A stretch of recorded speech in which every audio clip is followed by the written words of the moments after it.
Coming up next, we have a panel on choosing the right model strategy for enterprise AI with XD from Zoom, Armand from IBM, and Barak from General Motors. Hi, everyone. Can you hear me? Perfect. Yep. Awesome. So welcome to this fascinating session about both very practical but also rapidly changing area of open versus closed versus mixed AI models and how enterprise should approach choosing them. I'm Barak Turovsky. I'm Chief AI Officer of General Motors. And my fun way to introduce myself is that I worked on those quote-unquote esoteric technologies like LLMs and AI long before they became the hottest thing on earth. I spent 10 years at Google working on productizing first LLM with Google Translate in 2016. That led to Transformer papers, that led to BERT, and had a lot of experience related to AI. I'm also very excited to introduce my guests. The first one is XD Huang, who is the Chief Technology Officer at Zoom, where he leads an AI strategy and services for the company. He was there since 2023, but before that, he spent many, many years in Microsoft AI research, working on a bunch of technologies, speech and other AI technologies. So welcome, XD.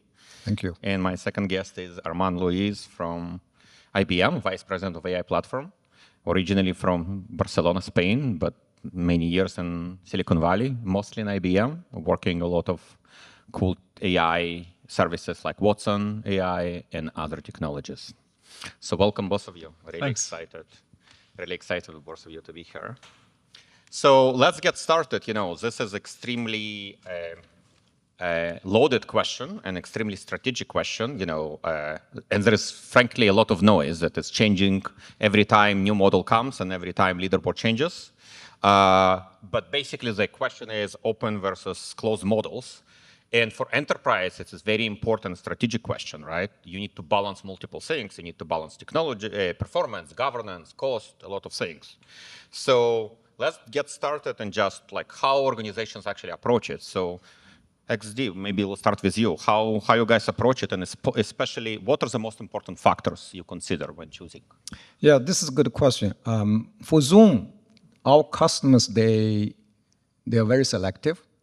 So Zoom AI Companion offers two configurations. One is really federated AI that offers the best quality.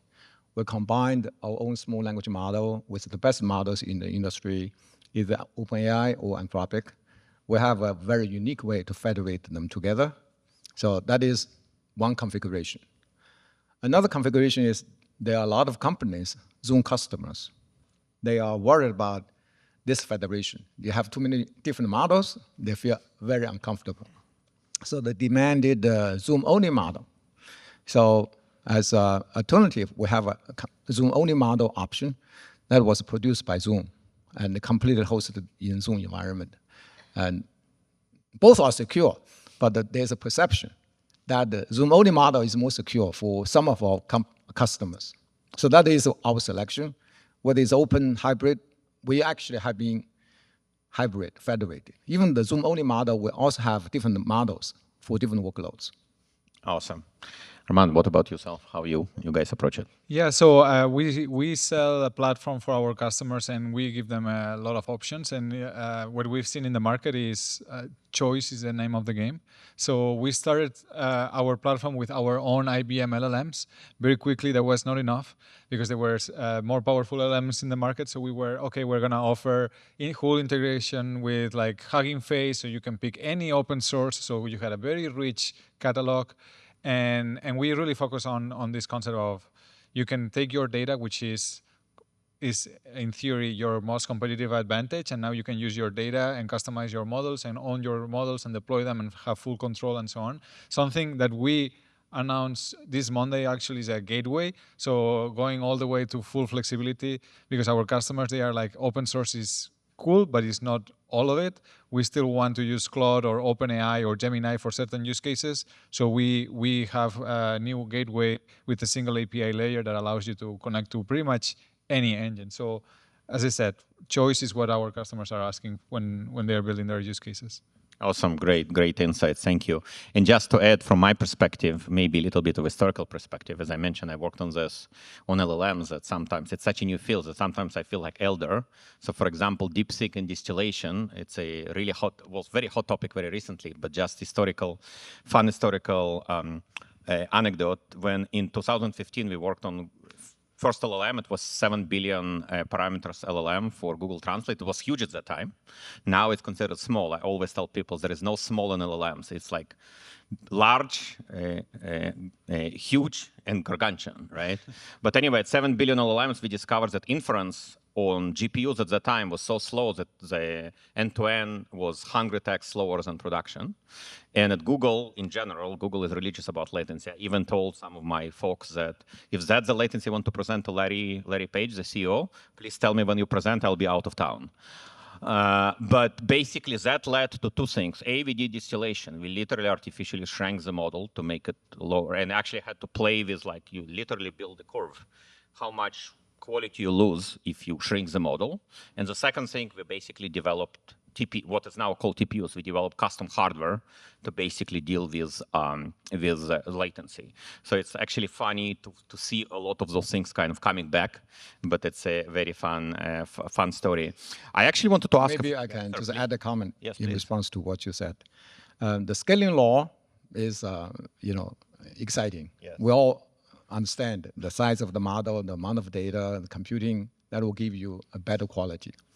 And there's one thing that may not be, publicly aware for most of you. Zoom produced a small language model, not by distilling the best model out there, but we did train our model from the ground up. And our small language model in the 2 billion parameter category outperformed all the models out there in the industry today. Small, yes. Small. 2 billion small. Yes, very small. But if you compare speaking. this 2 billion small language model, it's not as good as the best OpenAI model for the general right, open but it's good benchmark. for a specific domain. Right? But this is the surprising highlight I want to share with you. If you customize for a specific domain, then it will outperform the best model out there in the industry. Yes, absolutely. So this is really the power of the hybrid approach. So our philosophy is very straightforward. Zoom AI Companion is leading the way, very much like Mickey Mouse and the elephant. They will be dancing together. The small model will perform very specific tasks. We are not saying small model will be good enough. They always need to have a large model to orchestrate. And for the complex, challenging tasks, we always use either OpenAI or Anthropic. But for other models, you can use a variety of different things. So the Mickey Mouse and the elephant will be working together as one team. It's actually great insight because, as I said, there is a flexibility and ability to mix and match things. It's really unprecedented. Also, please understand, there is a ton of complexity in how many use cases we have, right? So there is more onto that. So switching gears, many enterprise, and I think you touched on it, XD, many enterprises are kind of going into kind of the mixed strategy, sometimes saying, okay, open models for internal use, closed model for production or customer facing, or vice versa, right? And there is different reasons to do it. Cost, performance, trust, safety, you name it. I'm just curious, how do you guys look at that? Let's start with you, Armin. Yeah, so we have kind of like a blueprint when we're in front of a customer to try to help them make the right choice on which approach is best. To keep it very simple, when you are at this kind of like POC pilot, don't worry so much about cost or latency. Just really focus on, hey, is this use case feasible or not, and just choose any LLM to go tackle the use case and validate it. And then once you start thinking about, okay, I'm going to go into production, I need to scale this, that's when we've been applying with our customer strategies to either distill a model or like different techniques to basically customize it. And then what you shared is exactly on point. We shared that in our investor day recently. We get like 96% cost reduction and better performance for some specific tasks. So what our customers are getting confused is like there is too much choice, So at first we try to simplify all that analysis paralysis with all those options, and it's like focus on the use case, and then we figure out what is the best path for production. Awesome. That's a really good approach. So you basically start with like, don't worry about constraints. Right. And then after that, you going with constraints. XD, how you guys approach it? Zoom is AI application focused. We're not providing, the platform for you to really choose and pick. So Zoom AI Companion by design is really a companion to help you to complete tasks better. So the single message for our strategy is very simple: from conversation to completion. Conversation would imply, like this in the meeting, you have to talk, otherwise it's hard for you to attend the meeting. Or you can have a chat, engaging with the ChatGPT like AI interfaces. Our focus is really help you to complete your task before the completion ends. So in order to achieve that goal, I really don't think one model you should be using is important. How you are going to complete your task is important. That's why we offer this AI Studio for you to really customize your agentic behavior to complete your task. So Zoom doesn't use any of your data to train AI. We declare that as a company-wide policy. So your meeting is very secure. But for custom AI companion, as a company, IT admin, you can use your company data to customize, to create a model only you can use. That is the model Zoom will not be able to touch. But we are enable you to do that through Zoom AI Studio. So this is the approach we are simplifying how agentic AI will be adopted in the industry. Very interesting. And just, again, another anecdote from, early days, it was not about open versus closed, but just to talk about it, you probably heard about the history of transformers and BERT, but I don't know if you know to what extent BERT and, for example, ChatGPT are related. So so basically Google Translate was launched, it was a big jump in quality, and then 8 researchers that are now called Magnificent 8, they all worked on developing models for translation on a team called Google Brain. And they saw that after initial huge jump in quality, performance peaked. So they go together and say there is a better ways to do it, and they basically came up with this idea of flexible attention. That's why the paper is called Attention is What You Need. And some of those folks, for example, Arden, who is now running Cohere, was an intern on that group. Then if a lot of people read it, some people like Ilya, who was at Google Brain but left for OpenAI, really wanted to use it, but they had issues both with compute and with training data. So Google, we productized it with BERT, bidirectional encoders based on transformers, and we did something that some people at Google said was controversial, and I believe it was a great service to humanity. We open source both the weights, the model, and we also open source a subset of training data, because obviously Google has a lot of training data.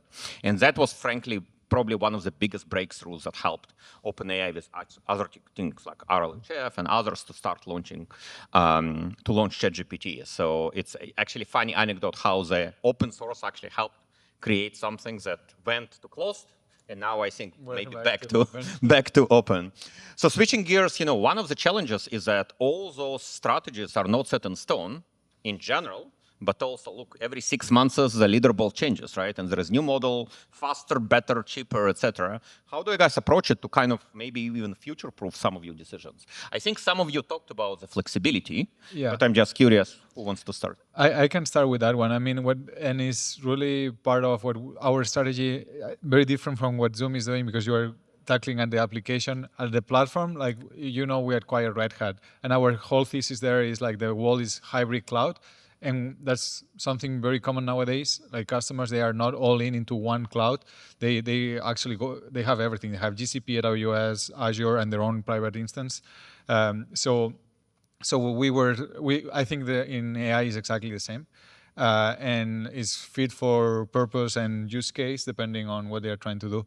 So just having a simple way to access all this AI technology with the right low friction for developers. So that's what I mentioned before, like a single API to switch from Gemini to Anthropic is kind of all standardized nowadays with the OpenAI SDK, and then have some governance as well, an easy way for your team members to access all the API keys, track consumption and cost. Awesome, great. What about yourself? So I want to clarify a little bit.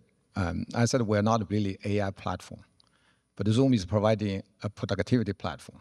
And whether it's a meeting, chat, email, calendar, or scheduling, everything, Zoom Workplace is a platform that is AI first. By that, I meant we are supporting A2A, MCP to incorporate all the AI agents to participate in the AI companion interface that can help you to achieve better task completion. So this is a very important differentiation. We're not really make your life miserable, offering this model, that model, combination you can really control. And we are offering, with our proprietary approach, a feathered AI stack behind the scene that can really help you achieve the task better. But we also promise, in the same time, we're not using your data. That's one of the most important AI quality metrics. If you have data, even with a simple model, you can really improve the quality. But we are offering, through Zoom AI Companion, to customize what we offer. So with our amazing world-class small language model combined with world-class large language model, you can really customize for your own situation. So if you need like 10 or 20 different AI agents, we can help you to achieve that. And if you don't have the agent, you want to actually use A2A from a third party, Zoom AI Companion will help you to achieve that as well. So from that point of view, Zoom is the AI era productivity platform. Awesome, great. And by the way, it's great to hear different perspectives. So we're getting close to our time, but I wanted to start like a lightning round. In one sentence, what do you think is the biggest myth or misconception about enterprise model selection? Anyone wants to start? That model performance on public benchmarks is the most important. Okay, let's hear XD and then maybe we'll elaborate on that a little bit. I think the ground is very shifting, and every 3 months, the world is different. So OpenAI, Anthropic, Google, Meta, they're all pushing very hard to modernize what they do, right? I really think that there are only 3 things that we need to really think about this whole thing. And I have been practicing this for my whole career since I was in graduate school. Nothing has changed. So I really want to share my self-reflection on the 3 most important things. Number 1, AI quality is the most important metrics. No matter what you do, AI quality is number 1. The so-called hallucination is just the reflection. It's not accurately enough. It's quality, right? yeah. Number 2, the cost of serving this is equally important. Without that, even though you have a very impressive model, if cost is too high, adoption will not be there. Number 3, latency and ease of use combined is going to make or break the whole system. So how you balance those 3 is nothing has changed. The large language model is just cost is higher, accuracy is better, ease of use is easier with a ChatGPT. You can have a browser, you can just easily talk. Yeah. So you can see starting in the 90s, that was the formula I have started using for my PhD work. Today, whether it's in Microsoft or Zoom or anywhere, those 3 are the most important 3. Awesome. Thank you so much. That was really great insights. And hopefully you enjoyed the session and also understood some practical advice how to choose the model. I would also want to emphasize, just to say what XD and me talked backstage, is that the access, one of the biggest advantages or services of ChatGPT or OpenAI is they democratize access to those models and to AI. But the democratized access, it's very easy to try and to build a prototype and create a proof of concept. It's still pretty hard to scale and develop the right product. One of the complexities is which model you use for which use cases, but you have some additional complexities. But I think at the end of the day, it comes back to the basics, as you said. Look at the product and look at some of those components. Do you want to expand super quickly about looks like there is no direct correlation between, the leaderboard and... Yeah, I think it's important to correlate the performance with your own evaluation for your use case. You might pick a model because of hype or what you see on social media, and you jump into it, and maybe it's not the right model. So I think evals is something people need to really take really serious and understand it, how it works, and have your own metrics for your own use cases.